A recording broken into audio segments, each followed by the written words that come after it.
अगर अदालत इजाज़त दे तो मुख्तसर हक़ाइक़ को पहले बयान कर दिया जाए या बराह रास्त मसले की तरफ बढ़ा जाए? पहले तो आप ज़रूर बताइए कि हक़ाइक़ ना पता हम बहस से हमारा क्या था। 25 दिसंबर को सदर मुग़लिस्तान ने बल्तोनिया का दौरा किया, जिस पर उन्हें सरकारी हैसियत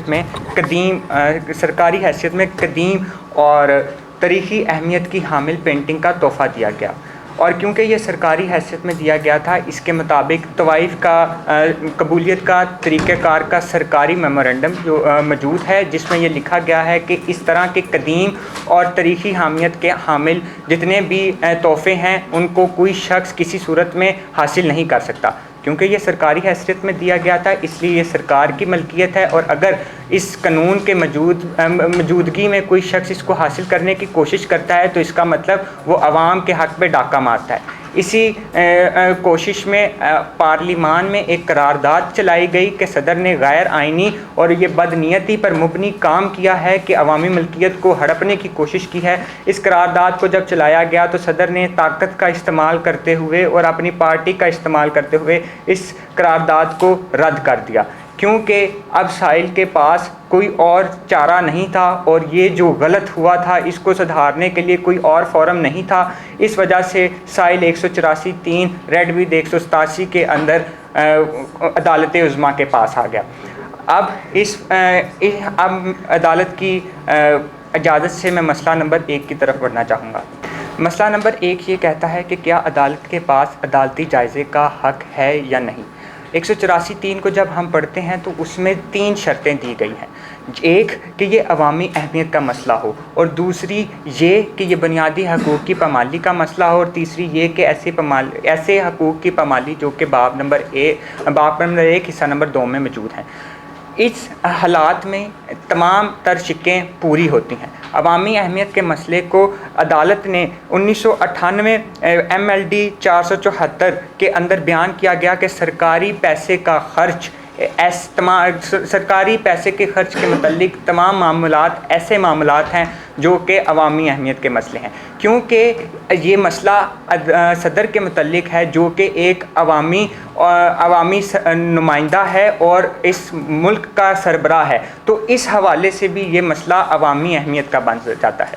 दूसरी सतह पर जब हम देखते हैं कि सदर ने इस मसले को हल करने इस पेंटिंग को हासिल करने के लिए बददियानती की, और इसके बाद इन्होंने इसके ख़िलाफ़ पहले करारदाद को रद्द किया, और जब पटिशन अदालत उज़्मा में आई तो सदर ने 248 की इस्तिस्ना हासिल करने की कोशिश की, जो कि तमाम तर शहरियों के बुनियादी हकूक़ 25(1) की ख़िलाफ़ वर्जी है, जो कि ये कहता है कि तमाम लोग कानून की नज़र में बराबर हैं। अगर एक शख्स बददियानती करता है तो उसको सज़ा मिलनी चाहिए, और अगर एक कानून तोड़ता है, अपना अहद तोड़ता है, तो उसको सज़ा मिलनी चाहिए। अगर इसको सज़ा नहीं मिलती तो ये बाकी आम आवाम के साथ ख़िलाफ़ वर्जी है।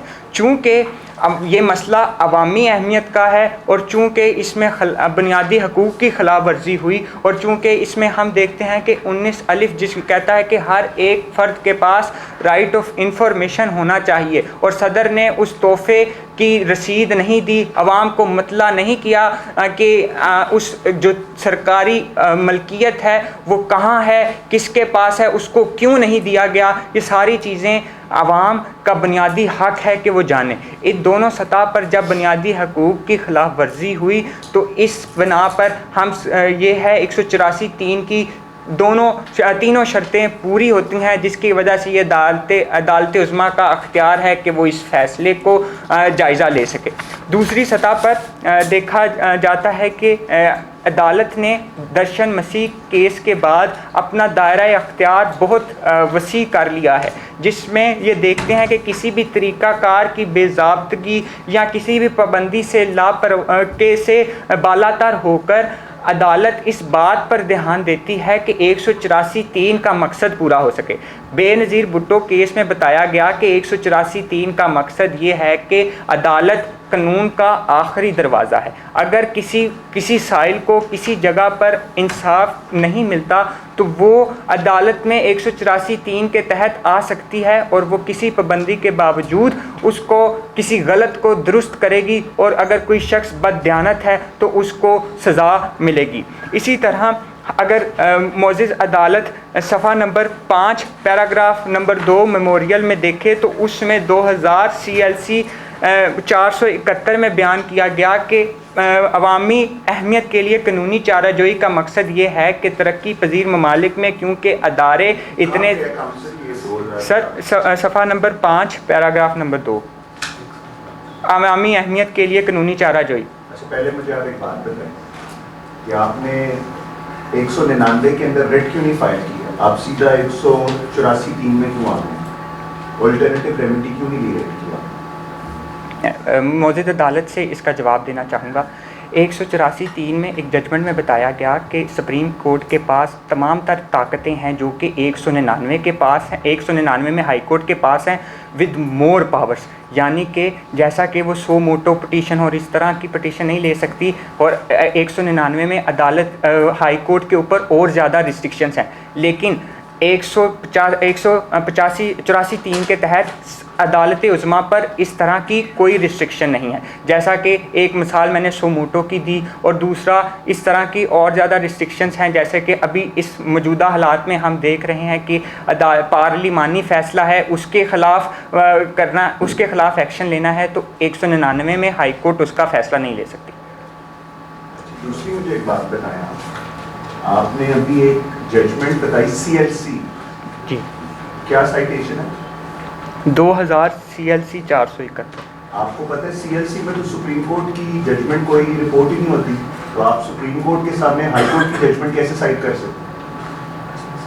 सर इसकी वैल्यू परसुएसिव है क्योंकि उसमें भी 199 का दायरा इख्तियार इस्तेमाल किया गया। 199 का जब दायरा इख्तियार इस्तेमाल किया, और यही 180 हाई कोर्ट ने 199 का दायरा इख्तियार देखा होगा, 184 तो हाई कोर्ट इंटरप्रेट ही नहीं किया होगा CLC के अंदर।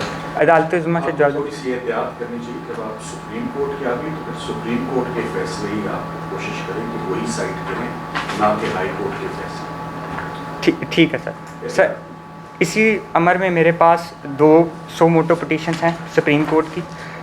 सो मोटो आइनी पटिशन नंबर 9 1991 और सो मोटो पटिशन नंबर 1 2000।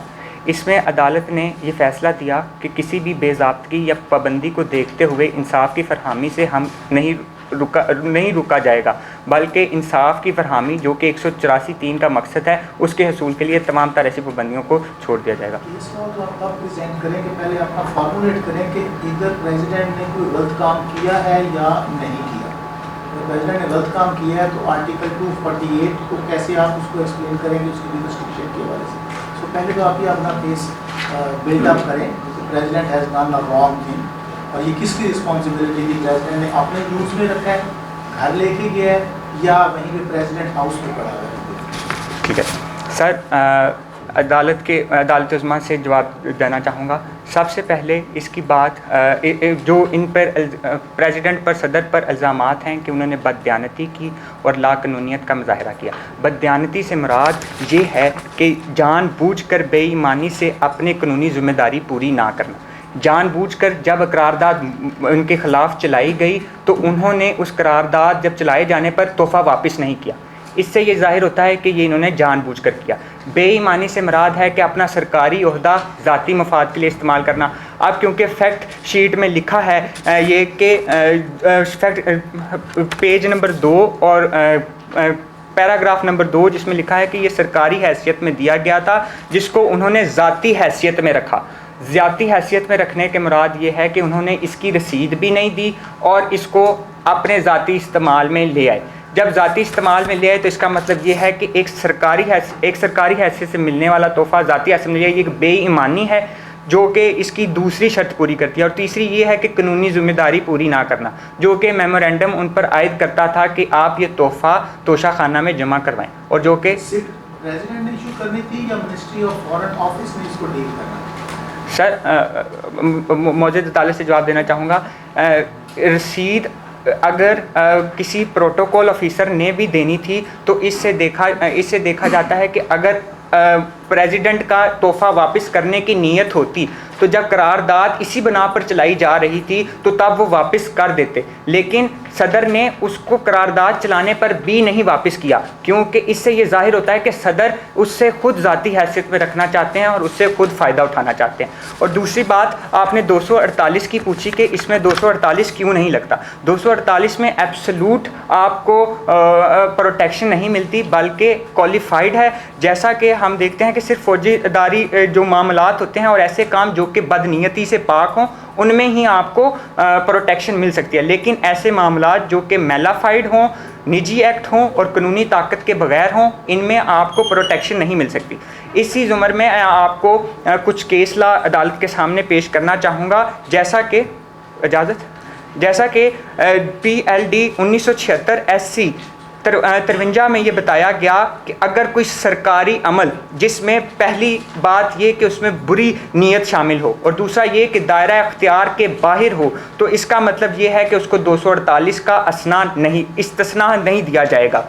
इसी तरह एक और जजमेंट 1990 PLD SC 1092 में बताया गया कि जब बददियानती का इल्ज़ाम किसी भी ओहदेदारान पर लग जाएगा तो वो ज़ाती हैसियत में पेश होंगे और उसके बाद ऐसे तहफ़्फ़ुज़शुदा शख्स को 248 का इससे कोर्ट ने साबित किया कि तहफ़्फ़ुज़शुदा शख्स को भी मुकम्मल इस्तिस्ना हासिल नहीं, उसको कानून की ताकत के बगैर काम करना चाहिए और के साथ काम करना चाहिए, जबकि इस मौजूदा हालात में कोई ऐसा कानून नहीं जिसमें लिखा गया है कि सदर ऐसा तरीक़ी अहमियत का हामिल तोहफ़ा अपनी ज़ाती हैसियत में रख सकता है। तो ये कानून की ताकत के बगैर है, और क्योंकि इन्होंने सरकारी ओहदे का इस्तेमाल किया है अपने ज़ाती मफाद के लिए, तो इससे ये ज़ाहिर होता है कि ये मेलाफाइड एक्ट है और अपनी ज़ात को फ़ायदा पहुँचाने के लिए किया है, जो कि ज़ाती एक्ट का नुमाइंदा है, जिसकी वजह से ये तीनों चीज़ें पूरी होने की वजह से ये कड़ी मिल जाती है और 248 का इस्तिस्ना नहीं दिया जाएगा।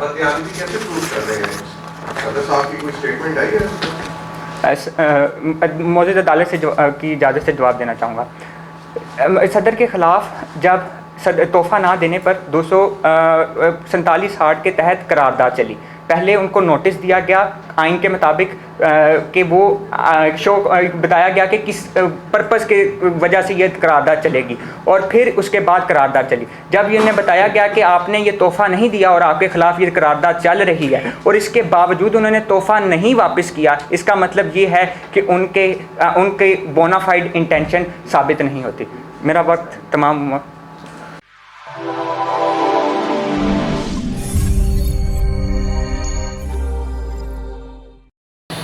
अस्सलाम वालेकुम, मेरा नाम सैयद शहरियार अहमद है और मैं साहिल की जानिब से मसला नंबर 3 और मसला नंबर 4 में इस मोअज़्ज़ज़ अदालत उज़्मा की मुआवनत करूँगा। मैं मोअज़्ज़ज़ अदालत उज़्मा की इजाज़त से मसला नंबर 3 पर बराए रास्त जाने से पहले चंद ज़रूरी हक़ाइक़ पर रोशनी डालना की इजाज़त चाहूँगा कि जिसके ज़रिए मसला नंबर 3 और 4 को समझने में ज़्यादा आसानी होगी इस मोअज़्ज़ज़ अदालत को। अगर ये बहुत शुक्रिया। हक़ाइक़ के नुक्ता नंबर 4, 5 और 6 में ये बयान किया गया है, ये हक़ाइक़ तस्लीम किए गए हैं कि पहले तो ये जो तोहफ़ा है ये एक कदीम तोहफ़ा है और एक नवादरात है, यानी कि इसकी जो असल कदर व कीमत है उसका अंदाज़ा नहीं लगाया जा सकता। दूसरा ये कि ये जो तोहफ़ा है ये सदर को उसकी सरकारी हैसियत में मिला है, लेकिन उसने इसे ज़ाती इस्तेमाल में लाया। और तीसरा ये कि 25 दिसंबर 2018 को सदर जो है वो दौरे पे जाते हैं, और जबकि जो करारदाद है वो 11 फरवरी 2019 को आई है। तो ये जो अरसा है इसके दौरान भी तोहफ़े की रसीद जो है वो काबीना डिवीज़न को नहीं भिजवाएगी, जबकि अगर हम इससे मुंसलिक डॉक्यूमेंट सरकारी मेमोरेंडम जो कि तहाइफ की कबूलियत और तसर्रुफ़ से डील करता है, अगर हम उस मेमोरेंडम को देखें तो उसकी जो पहली शिक है उसमें बताया गया कि जो बंदा ज़ाती तौर पर जो तोहफ़ा रिसीव कर रहा है उसकी ज़िम्मेदारी है कि वो काबीना डिवीज़न को इतला दे, और एज़ सुन एज़ पॉसिबल, यानी कि फ़ौरी तौर पर इतला दे। कोई वक्त बयान नहीं है कि 60 दिन के अंदर, लेकिन अगर हम फ़ौरी तौर पर के लग़वी मानी देखें कि वही है कि 60 दिन तो नहीं बनते, जबकि 60 दिन से ऊपर का अरसा औसतन गुज़र चुका है और उस अरसे के दौरान भी कोई रसीद जमा नहीं कराई गई, जिसके ना जमा कराने के नतीजतन एक करारदाद आई और उस करारदाद को सदर एक मेजॉरिटी पार्टी थे, हुकूमती पार्टी थे, और ये एक सियासी हकीकत है कि 2/3 अक्सरियत मौजूद थी जिसकी वजह से वो इस करारदाद को रिजेक्ट करने में कामयाब हुए और उन्होंने इस सियासी हकीकत का फ़ायदा उठाया और उन्होंने ख़ुद को तहफ़्फ़ुज़ फराहम कर लिया जो कि उन्होंने ये तोहफ़े को ज़ाती इस्तेमाल में लाए थे। मज़ीद बरा मैं इस मोअज़्ज़ज़ अदालत उज़्मा की इजाज़त से चंद शिकें सरकारी मेमोरेंडम है उसके तहत तो इधर दी एम्बेसडर उसने उस गिफ्ट को रिसीव करना है एंड इन्फॉर्म या चीफ ऑफ प्रोटोकॉल ऑफिसर, तो was it not the responsibility of the ambassador और द चीफ प्रोटोकॉल ऑफिसर कि वो रसीद बनाता और उसको प्रेसिडेंट को इन्फॉर्म करता? Was president informed? मैं इस मोअज़्ज़ज़ अदालत उज़्मा की इजाज़त से जवाब देना चाहूँगा। फर्स्ट क्लॉज के अंदर ये भी बयान है the responsibility rest with the individual recipient of the gift, और अगर दौरा जाता है और वफद जाता है तो उसके अंदर भी जो मातहत अथॉरिटीज़ हैं, असम्बली एम्बेसडर है, चीफ प्रोटोकॉल ऑफिसर जाता है तो उसका भी तो सदर के साथ रब्ता होना चाहिए। अगर सदर, ज़रूरी नहीं कि सदर ज़ाती हैसियत में ख़ुद जाके रसीद दे, वो कन्वे तो कर सकता है अपनी इंटेंशन कि वो तोहफ़ा देना चाहता है, वो तोहफ़ा तोशा खाना में जमा कराना चाहता है, लेकिन अगर सदर अपनी जमा कराने की नीयत भी आगे इतला उसका नहीं दे सकता, उसे कन्वे नहीं कर सकता, तो ये भी फिर मिसकंडक्ट के ज़ुमरे में आएगा। मज़ीद बरा मैं इस मोअज़्ज़ज़ अदालत उज़्मा की इजाज़त से चंद और मेमोरेंडम की शिकों पर रोशनी डालना चाहूँगा। शिक नंबर 6 की सब क्लॉज 2 है कि जिसमें बयान किया गया है कि जो कदीम तोहफ़े होते हैं या एंटीक गिफ्ट्स हैं, नवादरात हैं, जैसा कि ये पेंटिंग थी जो मिली थी, इनको रेगुलराइज भी नहीं कराया जा सकता कि चंद कीमत दें और इसे ख़रीद लें। इसी को शिक नंबर 11 में बयान किया गया है कि ये जो इस तरह के तोहफ़े हैं, ये कोई जो वसूल करिंदा है वो इसे ख़रीद भी नहीं सकता। और मज़ीद बरा इस मेमोरेंडम की जो कानूनी हैसियत है वो शिक नंबर 13 से वाज़ेह हो जाती है कि ये जो मेमोरेंडम है ये सदर पे भी लागू होता है।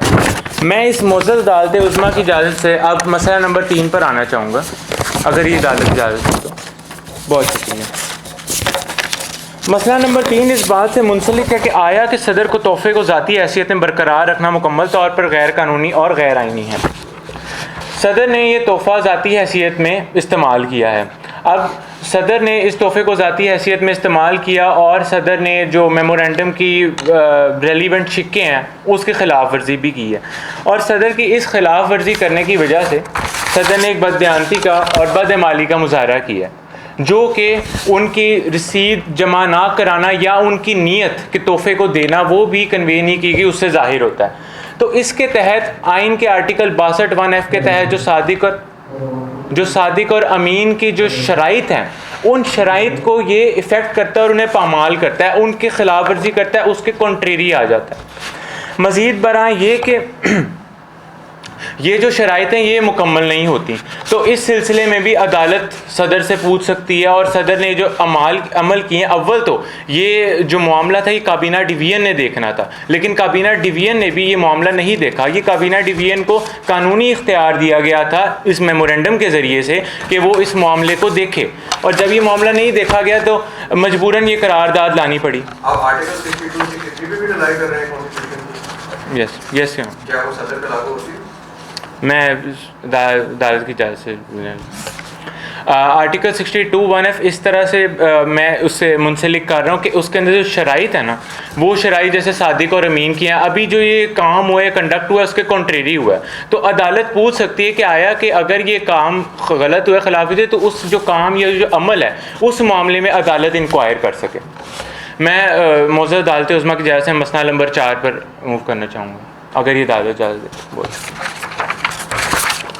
मसला नंबर 4 में सुप्रीम कोर्ट ऑफ मुगलिस्तान क्या रेमेडी दे सकती है, क्या जो साइल को है वो रिलीफ फराहम कर सकती है, उससे मुंसलिक चीज़ है कि जैसे कि पहले मसला नंबर 1 और 2 में बयान किया गया कि जिस तरह से खिलाफ वर्जी हुई है उसने अपना आइनी इस्तिस्ना भी सदर ने मेलाफाइड यूज़ की है। आइनी इस्तिस्ना इस्तेमाल करने के लिए भी बोनाफाइड इंटेंशन और सर्टन क्वालिफिकेशंस होती हैं, वो भी फुलफ़िल नहीं की। मज़ीद बरा ये कि 2/3 अक्सरियत से करारदाद अगर आपके हक़ में आ गई तो इससे ये साबित नहीं होता या ये इस चीज़ को जस्टिफाई नहीं करता कि आपने अगर गैर कानूनी अमल किया तो वो जस्टिफाई हो जाएगा। सो एक सियासी हकीकत के पीछे एक कानूनी हकीकत नहीं छुप सकती, दोनों का मवाजना भी नहीं हो सकता, और एक गैर कानूनी अमल एक सियासी हकीकत के पीछे नहीं छुप सकता। मैं इस अदालत उज़्मा की इजाज़त से इस्तदा की जानिब बढ़ना चाहूँगा।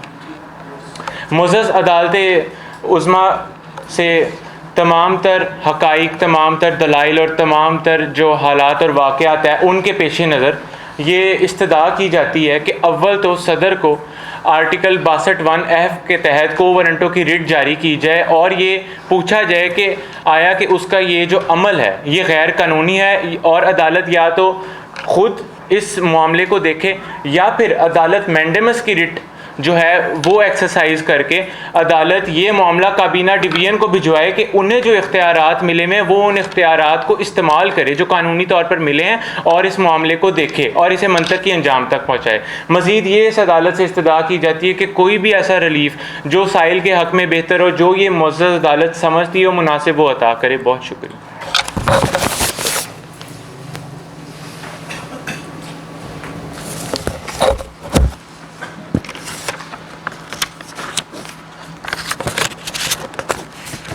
First speaker, may I have your name, please? Abdul Shariar.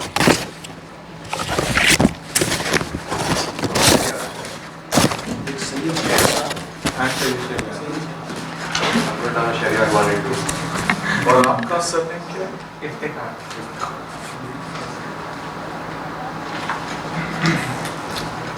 मोदबाना मुअज़्ज़ज़ अदालत की इजाज़त से अपने दलाइल का आगाज़ करना चाहूँगा। Your name, please. Usama Jameel. मैं उसामा जमील मज़कूरा बाला केस के जवाब दहिंदा की तरफ से मसला नंबर 1 और मसला नंबर 2 पर रोशनी डालूँगा और मेरी जो को काउंसिल हैं वो मसला नंबर 3 और मसला नंबर 4 पर रोशनी डालेंगे। जनाबे वाला जो पहला मसला हमारे सामने इस अदालत में आया है वो ये है कि क्या अदालत उज़्मा मुग़लिस्तान ग्रैंड नेशनल असम्बली के सदर मुग़लिस्तान को बरतरफ करने की करारदाद को मुस्तरद करने पर अदालती जायज़ा रखती है या नहीं। जनाबे वाला हम ये समझते हैं कि इस अदालत का जो इख्तियार है जुडिशल रिव्यू का रेजोल्यूशन के ऊपर ग्रैंड नेशनल असम्बली की वो नहीं है। उसकी क्या वजूहत हैं, पहले हमें ये समझना होगा कि मजलिस शूरा जो मुग़लिस्तान की है वो क्या है। जनाबे वाला आइन का जो आर्टिकल है 50 वो ये बताता है कि जो मजलिस शूरा है मुग़लिस्तान की उसके 2 ऐवान होंगे, एक ऐवान बाला होगा और एक ऐवान ज़री होगा। ऐवान बाला जो है वो सेनेट होगा और जो ऐवान ज़री हैं वो ग्रैंड नेशनल असम्बली होगा। जनाबे वाला अगर हम प्रोसीजर की तरफ आएँ कि सदर की इम्पीचमेंट का क्या प्रोसीजर है जो इस ग्रैंड नेशनल असम्बली में फॉलो किया गया है, वो आर्टिकल 47 के अंदर दिया गया है कि हाफ ऑफ द मेजॉरिटी जो है वो किसी भी हाउस की, चाहे वो सेनेट की हो या नेशनल असम्बली की, वो स्पीकर या चेयरमैन सेनेट को अपनी इंटेंशन दे सकती है कि वो रेजोल्यूशन लाना चाहते हैं। उसके बाद जो है वो 3 दिन के अंदर सदर को जो है वो नोटिस जारी होगा और उसके बाद जो है इशूज़ फ्रेम होंगे, इन्वेस्टिगेशन होगी और उसके बाद उसके ऊपर वोटिंग होगी। अगर 2/3 के साथ वो करारदाद जो है मंजूर हो जाती है तो सदर इम्पीच हो जाएगा, अगर वो रिजेक्ट होती है तो सदर इम्पीच नहीं होगा। जनाबे वाला जो अगर मैं आपकी गोश गुजार करना चाहूँगा, ये आइन का आर्टिकल 69 है मुग़लिस्तान का, वो ये कहता है एक्सप्लिसिटली कि courts cannot inquire into the proceedings of Majlis Shura. The validity of any Majlis Shura shall not be called in questions on the ground of any irregularity of procedure. कि कोई भी अगर प्रोसीडिंग्स है मजलिस शूरा की वो किसी भी अदालत के अंदर चैलेंज नहीं हो सकती, चाहे ख्वाह वो इरेगुलरिटी ऑफ प्रोसीजर ही क्यों ना हो। इसी तरह से 66 आइन का आर्टिकल है मुग़लिस्तान का, उसका जो 1 क्लॉज है वो प्रिविलेजेस के साथ डील करता है मुग़लिस्तान के जो मेंबर हैं पार्लियामेंट के, और वो भी ये कहते हैं कोई अगर वोट करता है उनको फ्रीडम ऑफ स्पीच होगी। इस तरह की जितनी भी चीज़ें हैं वो किसी भी अदालत के अंदर जो है वो चैलेंज नहीं हो सकती।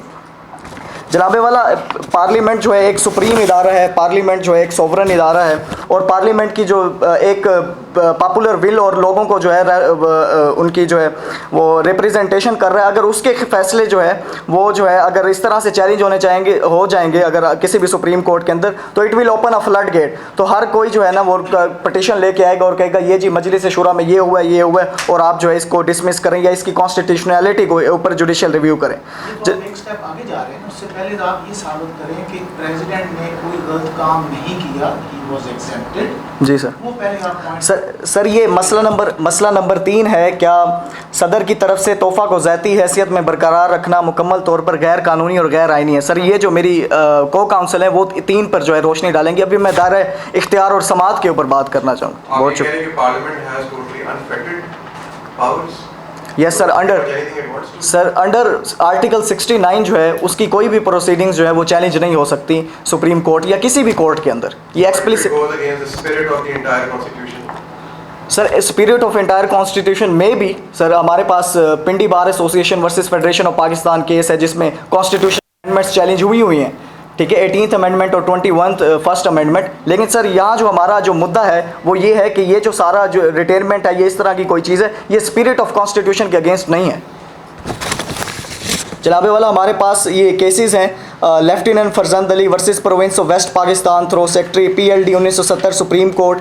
उसके बाद चीफ इलेक्शन कमिश्नर जमालस स्तारुर रहमान PLD 1963 सुप्रीम कोर्ट 704। इसमें जो सुप्रीम कोर्ट ऑफ पाकिस्तान है वो ये कह चुकी है कि it was said that whatever can be fairly described as internal proceedings related to proper business of the house would be wholly outside the corrective jurisdiction of this court. कि ये settle down हो चुका है principal कि कोई भी जो है प्रोसीडिंग्स हैं, इंटरनल प्रोसीडिंग्स हैं, वो जो है इसके किसी भी अदालत के दायरे समात में नहीं आएगी। इसी तरह से जनाबे वाला हमूदुर रहमान जो पाकिस्तान के चीफ जस्टिस रहे हुए हैं, उन्होंने भी ये एक साइट किया है, हेल्ड की, अगर आपकी इजाज़त हो तो अंग्रेज़ी में ये मैं पढ़ देता हूँ। In this view of matter, while I am prepared to concede that all fairly concerns the internal proceedings of the House relating to its proper business is immune from challenge in the court, कि जो भी अगर उसके proper business से related कोई भी मामला है वो किसी भी अदालत के अंदर जो है वो चैलेंज नहीं हो सकता। ये आपकी बात ठीक है, 69 के अंदर प्रोसीडिंग्स तो नहीं हो सकती जी सर। लेकिन पार्लियामेंट के बनाए हुए कानून की अगर वायलेशन हुई है, जी सर। तोहफा गया या नहीं गया, क्या सुप्रीम कोर्ट अपने तौर पर उसको नहीं देख सकता? सर- 184(3) सर सुप्रीम कोर्ट जो है रिस्पेक्टिव के पार्लियामेंट में क्या हुआ था? सर ये जो तोहफ़ा है, ये जो रेलिवेंट रूल्स हैं, बेसिकली इनकी कॉग्निजेंस जो है सर वो नैब ले सकती है। हमारे पास सर रिसेंट एग्जांपल भी है तोशा खाना रेफरेंस सर, जिसमें फॉर्मर प्राइम मिनिस्टर यूसुफ रज़ा गिलानी, नवाज शरीफ सर, उनके ऊपर रेफरेंस चल रहे हैं, तो सर उसकी कॉग्निजेंस नैब लेगी। सर 184(3) सर एक वाइडर डोमेन में हम देखते हैं कि पब्लिक इंटरेस्ट का मामला, अगर इस छोटे छोटे मामलात पर सुप्रीम कोर्ट अपना वक्त ज़ाया करेगी तो ये सर फ्लड गेट ओपन कर देगा। हमारा ये भी हुआ आपका क्या ख्याल है, हम नैब की तरफ रेफर कर दें कि सर नैब की तरफ रेफ़र करेंगे, लेकिन उसको इस्तिस्ना हासिल है। नैब की जितनी भी कार्रवाई है वो क्रिमिनल प्रोसीडिंग्स हैं और 48 में सर क्रिमिनल प्रोसीडिंग सदर के साथ जो है वो नहीं हो सकती क्योंकि उनको इस्तिस्ना हासिल है। सर अगर मैं इसको कंक्लूड करूं सर कि जितने जो मजलिस शूरा की सर जितनी भी कार्रवाई है, इंटरनल प्रोसीडिंग्स हैं, वो जो है किसी भी कोर्ट ऑफ लॉ के अंदर चैलेंज नहीं हो सकती। सर हमारे पास एक इस्लामाबाद हाई कोर्ट का केस है, अगर आपकी इजाज़त हो तो मैं आपके गोश गुजार करना चाहूँगा। ठीक है, ये वो पॉइंट क्लियर है, आगे बताएं। सर उसके बाद मसला नंबर 2 जो है अगर मैं पढ़ दूं, क्या सदर आईनी इस्तिस्ना लेकर अपने हक में है या नहीं। सर हम ये समझते हैं कि सदर जो है वो बिल्कुल उसको इम्यूनिटी हासिल है 248 के नीचे में, 248 आर्टिकल में, और उसमें ये कहा गया है कि no criminal proceeding can be instituted against the president और a governor and no process for their arrest और imprisonment can be issued to them from any court, कि किसी भी तरह की कोई भी क्रिमिनल प्रोसीडिंग्स जो है वो सदर और गवर्नर के खिलाफ जो है वो इंस्टीट्यूट नहीं हो सकती। कोई सिविल केस करना है तो उसके लिए भी आपको प्रायर 60 डेज़ का नोटिस देना होगा और उसके बाद ज्यूरिसडिक्शन बतानी होगी, उसके बाद ये हो सकता है। जनाबे वाला इसके पीछे ज्यूरिस्प्रूडेंस क्या है, जो प्रेसिडेंशियल इम्यूनिटी है, प्रेसिडेंट जो है वो रियासत का सरबराह होता है, आर्म फोर्सेस का सुप्रीम कमांडर होता है, उसके एसेंट देना होता है, रेटिफिकेशन देनी होती है बिल्स की। अगर उसको इस तरह की जो ज्यूरिस्प्रूडेंस है वो इम्यूनिटी देने का मकसद ये है कि अगर हर कोई केस लेके चला जाएगा, कोई मैजिस्ट्रेट की कोर्ट में लेके चला जाए, कोई सिविल कोर्ट में लेके चला जाए, तो प्रेसिडेंट जो है वो किस तरह से अपना जो फ्राइज है वो सर अंजाम दे सकता है। या गुड फेथ डिसीजंस में दी गई है। जी आपको पूछ रहा हूं, जी सर। गुड फेथ में इम्यूनिटी दी सर, गई है बिल्कुल। या card branch sir good faith के अंदर इम्यूनिटी दी हुई है, लेकिन हम ये सर हमारी जो काउंसिल है वो साबित करेंगे कि ये मेला फेडेस में नहीं इन्वॉल्व थी सदर की। सर उसके बाद जो है मैं जो है ये केस भी साइड करना चाहूँगा सर, इंडियन सुप्रीम कोर्ट का है, Rameshwar Prasad versus union of India AIR 2006 supreme court 980। Sir इसमें भी एक जो है वो गवर्नर को सर इम्यूनिटी का अंडर क्वेश्चन था। उनका आर्टिकल 361 है वो सेम टू सेम है जो हमारा आर्टिकल 248 है। तो उसमें सर जो इंडियन सुप्रीम कोर्ट है उसने हेल्ड किया कि article 361 of the constitution of India does not bar filing of an affidavit if one wants to file on his own mention in the article 361। तो sir अगर कोई बोनाफिडे है या बोनाफिडे एस्टैब्लिश करने के लिए आप एफिडेविट भी जमा करवा सकते हैं on the behalf of person which are mentioned in the article 248। तो हम सर ये एफिडेविट देने के लिए भी तैयार हैं। सर एक और केस है ये पाकिस्तान का, Khawaja Mohammad Sharif versus federation of Pakistan PLD 1998 725। Sir इसमें भी ये कहा गया कि आप जो है अगर एफिडेविट दे दें तो चार्जेस ऑफ मेला फिडे जो है वो डिनाई हो जाएंगी, और कोर्ट ने इसको एक्सेप्ट किया हुआ है इस केस के अंदर। क्या लिखेंगे आप? सर एफिडेविट में सर बददियानती जो है उसको काउंटर करेंगे सर, हमारी जो बोनाफिडे इंटेंशन है उसको लिखेंगे और सर वो कोर्ट के सामने पेश करेंगे अगर कोर्ट जो है वो डिमांड करेगी सर। जी सर मैं अगर अपने पहले दो इश्यूज़ को कंक्लूड करूं तो सर हमारा ये कहना है कि इस अदालत को, इस मुअज़्ज़ज़ अदालत को दायरा समात ना है कि वो जो है इस केस को इंटरटेन करे और जुडिशल रिव्यू कर सके, क्योंकि आइन के अल्फाज जो हैं वो गैर मुबहम है और वो साफ लिखा है कि 69 का बार है और कोर्ट जो है इनमें इंक्वायर नहीं कर सकती। और सर हमारा ये कहना है कि जो इम्यूनिटी है 248 की वो बिल्कुल एब्सोल्यूट इम्यूनिटी और सदर जो है उसका इस्तिस्ना लेकर अपने हक़ में। अदालत उज़्मा के सामने मसला 3 कुछ यूँ है, अदालत की इजाज़त से मैं पेश करना चाहूँगी कि क्या सदर का तोहफ़े को ज़ाती हैसियत में बरकरार रखना मुकम्मल तौर पर गैर आइनी और गैर कानूनी है। मसूल लय की तरफ से मुअद्दबाना गुजारिश ये है कि नहीं, सदर का तोहफ़े को मुकम्मल तौर पर बरकरार रखना गैर आइनी और गैर कानूनी नहीं है। जनाबे वाला गैर आइनी और गैर कानूनी दो मुख्तलिफ़ इस्तिलाहात हैं। मैं पहले गैर कानूनी ना होने को साबित करूँगी। जैसे कि सरकारी मेमोरेंडम के कायदा 2 में ये बताया जा चुका है कि ये प्रोटोकॉल ऑफिसर या वजारत ख़ारजा के हुकाम की ज़िम्मेदारी है कि वो कौमी काबीना डिवीज़न को इसकी रसीद दें तोहफ़े की वसूली की और इसको तोशाखाना में जमा कराएं। अदालत की इजाज़त से मैं इसको पढ़ना चाहूँगी। जी, इसमें ये बताया गया कि चीफ़ प्रोटोकॉल ऑफिसर की ज़िम्मेदारी है अगर वो एक विजिटिंग डिग्निटरी के साथ अटैच्ड है, और इसके साथ साथ ये बताया गया कि in case of out going delegations ambassador of Pakistan की ये ज़िम्मेदारी है और the head of the Pakistan mission in the country concerned कि वो रिपोर्ट करे रिसीट ऑफ अ गिफ्ट को और फिर उसको तोशाखाना में जमा कराए। जनाबे वाला, जैसा कि ये आम रिवाज है कि सदर अगर कहीं दौरे पर जाते हैं अपनी ऑफिशियल कैपेसिटी के अंदर तो उनके साथ एक पूरा वफ्द उनसे मुंसलिक होता है। कायदा 2 में इसकी जो है मौजूदगी की इत्तला भी दी गई है और इसी तरह ये ज़िम्मेदारी कि तोहफ़े की वसूली की इत्तला और उसे कौमी काबीना डिवीज़न में जमा कराना ये उन ओहदेदारान पर आयद होती है जो कि सदर के वफ्द से मुंसलिक थे। जनाबे वाला, इसी तरह सदर को एक ऐसे काम के लिए ज़िम्मेदार ठहराना जो उसका फ़र्ज़ ही नहीं थे, ये अपोजिशन की तरफ से मुकम्मल तौर पर बदनीयती को साबित करता है और हमारी अदालत से यही गुजारिश है कि वो इस इस्तदा को नज़रअंदाज करें। जनाबे वाला, गैर आइनी ना होने का जहाँ तक ताल्लुक़ है तो सदर की सरकारी अहलियत का अगर ज़िक्र किया जाए तो जनरल परसेप्शन से ये है कि आइन में जो सदर के रूल्स दिए गए हैं, उनके फ़राइज़ तफवीज़ किए गए हैं, उनकी अंजामदेही को सदर की सरकारी अहलियत जो है वो कहा जाता है। इसी तरह सर चीफ़ प्रोटोकॉल ऑफिसर की जैसे अभी मैंने बात की कि उसको उसकी ज़िम्मेदारी थी और उसके साथ साथ वज़ारत ख़ारजा के हुकाम की ज़िम्मेदारी थी कि वतन वापसी पर उसकी रिपोर्ट दें। अगर उनकी गफलत की वजह से ये तोहफ़ा जो है ये ऐवान सदर में भी कह लें अगर ये आवेज़ा है, कैटलॉग्ड है, डिस्प्ले है, तो ये भी कायदा 6 की ख़िलाफ़ वर्जी नहीं है, मुकम्मल तौर पर जायज़ है।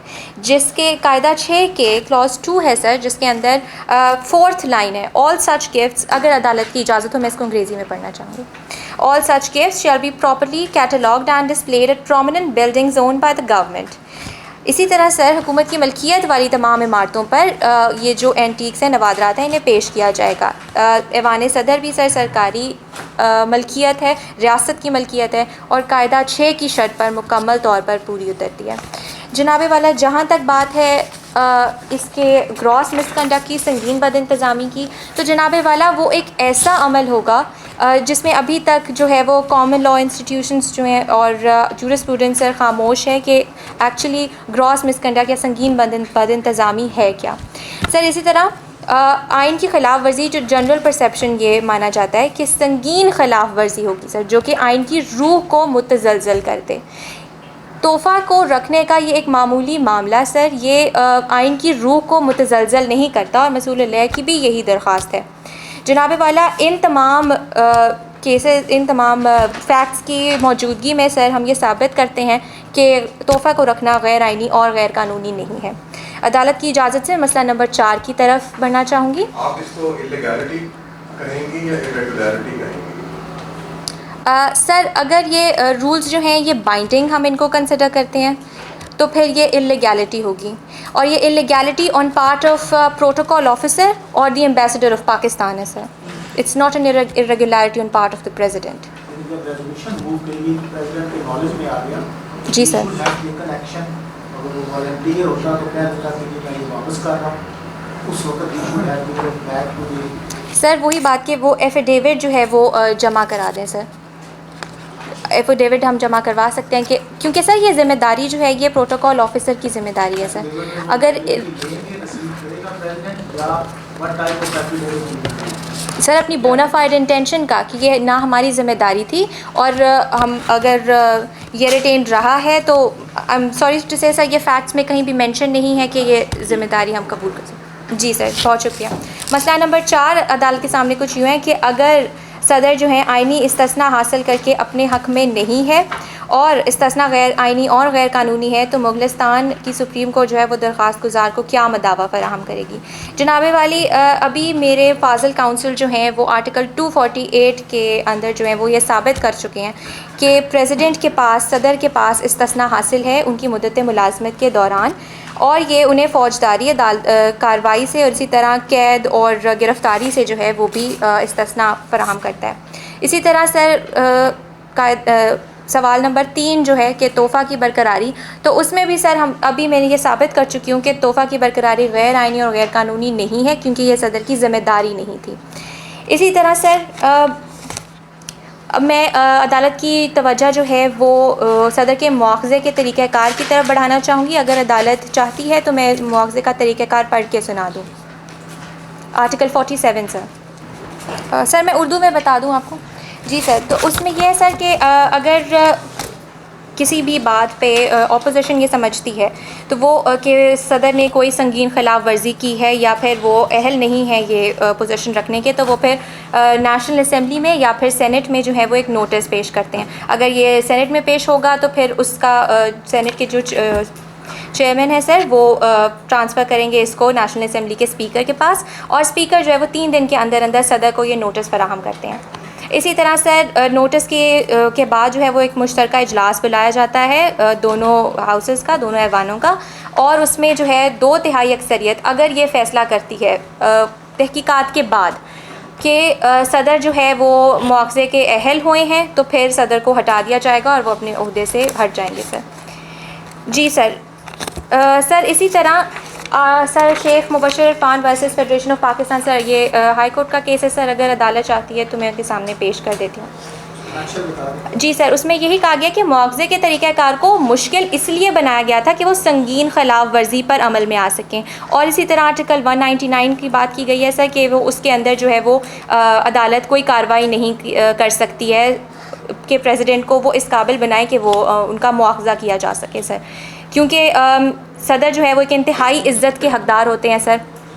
इसी तरह सर दरख्वास्त गुजार का मदावा की अगर बात की जाए जो कि हिस्सा 4 है इस मसले का, तो उसके अंदर सर ये बात वाज़े की गई है इन केसेस की मौजूदगी में जिनमें रफ़ीक तारड़ वर्सेस सर फ़ारूक खान लगारी versus federation of Pakistan sir, जिसमें रफ़ीक तारड़ साहब ने 1999 में सर इमरजेंसी लगा दी थी और उसके ऊपर सुप्रीम कोर्ट ने ये ऑर्डर भी दिया था कि उनका ये एक्ट जो था ये अनकॉन्स्टिट्यूशनल था सर। इसी बेसिस के ऊपर एक नई पिटिशन जो है वो दायर की गई कि 47 के अंडर जो है वो प्रेसिडेंट को जो है वो निकाला जाए। रफ़ीक तारड़ केस को सर उसमें अनकॉन्स्टिट्यूशनल डिक्लेयर किया गया था उनका एक्ट को, और इसी बात पे जो है वो एक और इस्तदा वो लेके गए शाहिद औरकज़ई साहब सर, और उन्होंने ये अदालत ने जो है वो इसको नलिफाई किया इसको, और उन्होंने फरमाया कि सदर के इस इक़दाम को अनकॉन्स्टिट्यूशनल डिक्लेयर किया गया था। ये नहीं कहा गया था कि सदर खिलाफ वर्जी के कसूरवार पाए गए हैं, और इसी तरह आर्टिकल 47 का मुतालिया ये ज़ाहिर करता है कि सदर की बरतरफ़ी के लिए जो तयशुदा तरीक़ाकार है वो अदालती हुक्म से नाफिज नहीं हो सकता। ये पार्लिमान का इख्तियार है सर। मसूल अलैह की भी यही इस्तदा है। इसी के ऊपर सर साबिर शाह केस जो है सर ममनून हुसैन के ख़िलाफ़ सर वो भी लाहौर हाई कोर्ट का था, उसके अंदर भी इसी तरह था। जी सर। और जनूबी अफ्रीका का सर एक केस है कि जिसके अंदर उनके प्रेसिडेंट जेकब ज़ुमा जो थे सर वो लायबल हुए थे कि उन्होंने पब्लिक फ़ंड्स को यूज़ किया अपना प्राइवेट रेजिडेंस को रेनोवेट करने के लिए।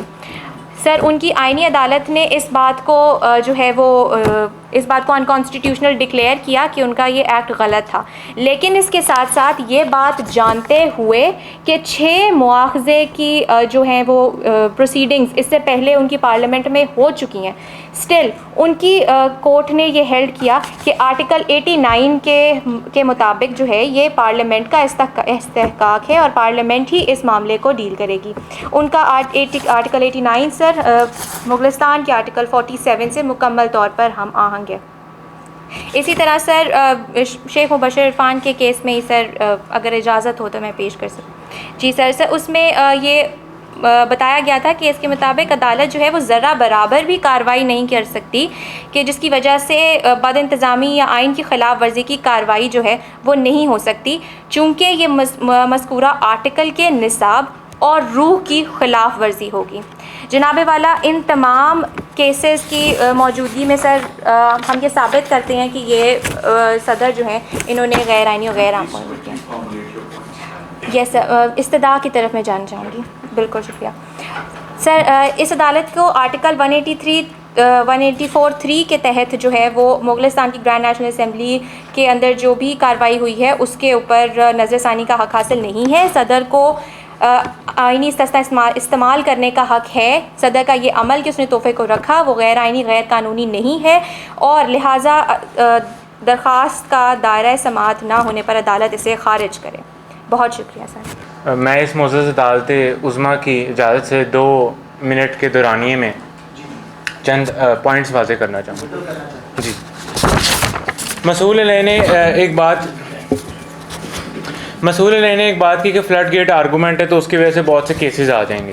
तो फ़्लड गेट आर्गूमेंट आया कि जो अदालत की ताकत है कंप्लीट जस्टिस करने की 187 के तहत रेड विद 184(3) क्या उसे ओवरराइड कर जाएगा। दूसरी बात ये कि जिस तरह से बात की कि सदर के ख़िलाफ़ तो केस ही नहीं इंस्टीट्यूट किया जा सकता, तो जिस तरह इन्होंने बहुत से केस लॉज में मिसालें दी कि सदर के ख़िलाफ़ केस इंस्टीट्यूट हुआ हाई कोर्ट में, सुप्रीम कोर्ट में, तो अदालत सुनने की अहल तो है इस केस को, जो कि इशू 1 से मुंसलिक चीज़ थी। दूसरी बात ये कि जहाँ पे बात की गई है बोनाफाइड इंटेंशन की कि जो कि एफिडेविट के तहत जो है वो प्रूव हो जाएगी, लेकिन बोनाफाइड इंटेंशन कोर्ट जो है वो एविडेंस पर चलती है, सबूतों पर चलती है। जो बोनाफाइड इंटेंशन है वो बाज़ औक़ात हक़ाइक़ से इन्फर भी की जा सकती है, और वो इस तरह से कि 60 दिन से ज़्यादा का दुरानिया गुजर गया और कोई भी इतला नहीं दी गई। आया कि सदर से या उसके मातहत जो है चीफ प्रोटोकॉल अफसर या एम्बेसडर, सदर उन्हें भी डायरेक्शंस दे सकता था। मज़ीद बना ये कि करारदाद तक पेश होती है, उससे पहले भी सदर जो था, अगर उस सदर का ये ख्याल था कि वो तोहफा देना चाहता है तो वो कन्वे कर सकता था इंटेंशन। तो इन तमाम चीज़ों को देखते हुए एक तो बोनाफाइड इंटेंशन प्रूव नहीं होती, दूसरी ये चीज़ कि प्रेसिडेंट के खिलाफ केस इंस्टीट्यूट हो सकता है, और तीसरा ये कि प्रेसिडेंशियल इम्यूनिटी क्वालिफाइड है, इट इज़ नॉट एब्सोल्यूट। इसे आप बिल्कुल जो है अपने ज़ाती फेल को, बदअमली फेल को जस्टिफाई करने के लिए इस्तेमाल नहीं कर सकते। सर इन्होंने बात की कि 25A जो है इक्वलिटी बिफोर लॉ की बात करता है, तो सर लेकिन इनको ये भी पता होना चाहिए कि जो 248 है वो भी आइन का हिस्सा है और वो जो एक्सेप्शन है जनरल रूल के ऊपर। और सर बाकी इन्होंने बात की कि सदर के ख़िलाफ़ कोई केस नहीं हो सकता, और बहुत से केसेस हुए हैं तो वो वर्सेस फेडरेशन ऑफ पाकिस्तान हुए हैं, उनको फ़रीक बना के हुए, ना कि सदर के ज़ात के ऊपर वो केस हुए हैं।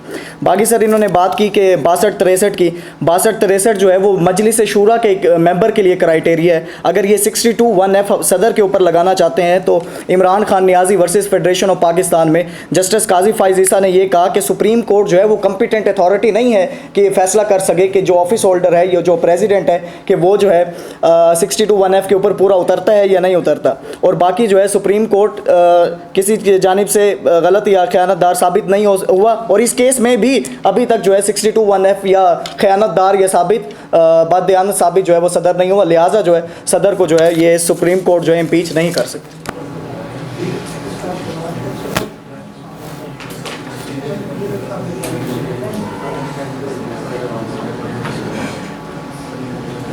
पांच मेंबर्स की बेंच है, तो जाहिर है जो भी फैसला होना था वो पर्टोरियन जो अक्सरियत थी उसकी तरफ से होना था, और हमारी आपस में ये राय है मुत्तफ़िका कि जो मुद्दा-ए-ले हैं उनकी बहस भी ज़्यादा थी, जाज़िब थी, और उन्होंने तमाम जो थे अपने दलाइल ज़्यादा बेहतर अंदाज में पेश किए, और उससे यही नतीजा हमने हासिल किया कि जो सदर है उसको इस्तिस्ना हासिल है। और इसलिए जो उसके सामने हमारे सामने जुरिस्डिक्शन के मामले पे हम नहीं कह रहे कि जुरिस्डिक्शन अदालत को नहीं है, जुरिस्डिक्शन तो ये यकीनन है आर्टिकल 184(3) के तहत, लेकिन नतीजा जिस पे हम आए हैं सारे में वो यही है कि इस्तिस्ना हासिल है। आपके दलाल पे हम इत्तेफाक करते हैं, इसलिए मुद्दा जो वो कामयाब हुए हैं। दलाइल सबके बहुत अच्छे थे और मैं ज़रूर इस बात को खराज तहसीन पेश करूँगी कि आपने तैयारी भी अच्छी की और अपने जो थे तमाम पहले बयान किया कि क्या सिलसिला है जिसके ऊपर जो बात आगे चली है, और फिर ये कि कानूनी दलाइल और जो केस प्रेजेंटेशन की वो बहुत अच्छी की, और इंशाअल्लाह इसी से आपको आगे जाने के मौका मिलेगा कि यहाँ तो आपने सिर्फ किया था ना फर्जी, तो असली तौर पे भी ऐसी ही बातें होती हैं। इंशाअल्लाह आप सबको कामयाबी हासिल होगी। बहुत शुक्रिया। फैसला जो था वो मुद्दा लेंगे।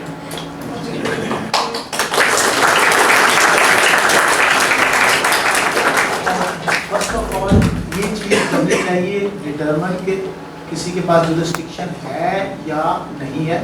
The first thing should always be like this. फिर आप साबित करें कि प्रेसिडेंट के पास president is exempted, then present the case laws. So पहले केस लॉ पेश करना, वो कोर्ट की जुरिस्डिक्शन या कोर्ट के प्रोसीजर के अगेंस्ट है। पहले अपना पॉइंट एस्टेब्लिश करें और फिर उसके बाद आप केस लॉ के ऊपर रिलाई करें। वंडरफुल टीम, आप बहुत ज़बरदस्त टीम है।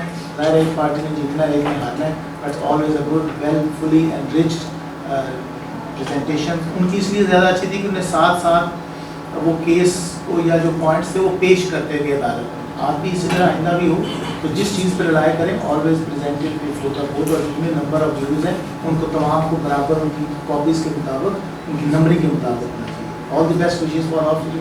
Thank you very much. बिस्मिल्लाहिर्रहमानिर्रहीम।